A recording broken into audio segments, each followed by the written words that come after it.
Hi guys! Welcome back to another episode of Jomex Diary. So while we were here preparing and decorating our booth for our Araw ng Marawi, I actually took the opportunity to explore a little bit around the area, especially this food bazaar near the Marawi Convention Center here in Grounds Zero. Actually, matagal na akong curious about this place. This food bazaar started around Ramadan earlier this year, and from what I know, mas active siya during nighttime. So I've always been thinking, ano kaya meron dito? Ano kaya yung mga pagkain? Kumusta kaya yung atmosphere kapag gabi? The problem is nighttime. And alam nyo naman ang lola ninyo, by nighttime usually low battery na ako. Char. Kahit curious ako pumunta, minsan hindi na talaga kaya ng energy. And I feel like if I force myself to go out at night, baka imbis na ma-enjoy ko yung place, ang ma-enjoy ko na lang is makauwi agad. O diba? So when I realized that I was already here during the day because of our work, I thought, okay, this is my chance. After we finished decorating our booth, I decided to walk around and do a little sightseeing. And guys, ang dami palang food. Like seriously, you look around and you'll probably say, ooh la la, saan ako magsisimula? There were different kinds of food, snacks, drinks, and little food stalls. And honestly, that's one thing I like about the places like this. You don't necessarily have to plan a big food trip. Sometimes you just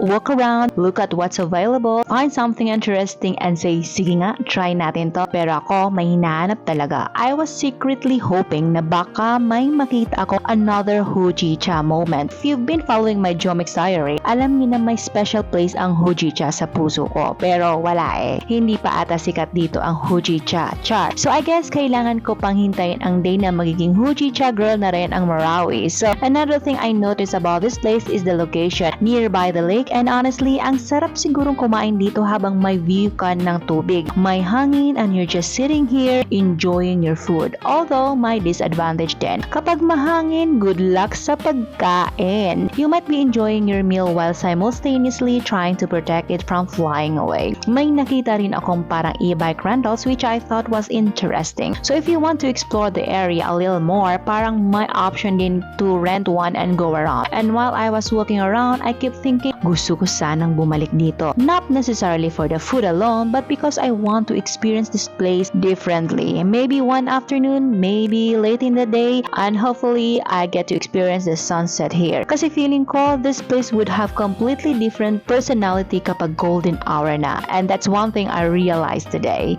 Sometimes we became so used to passing by places without really seeing them. We go somewhere because of work, because of an errand, or because we have somewhere to be. But sometimes you just have to slow down and look around. So I got a chance to explore a place I've been always curious about, and I realized that there are still little corners around Marawi that I haven't really experienced yet. And maybe you've experienced that too, especially yung mga nakatira dito. Until my next diary entry, this is Jomix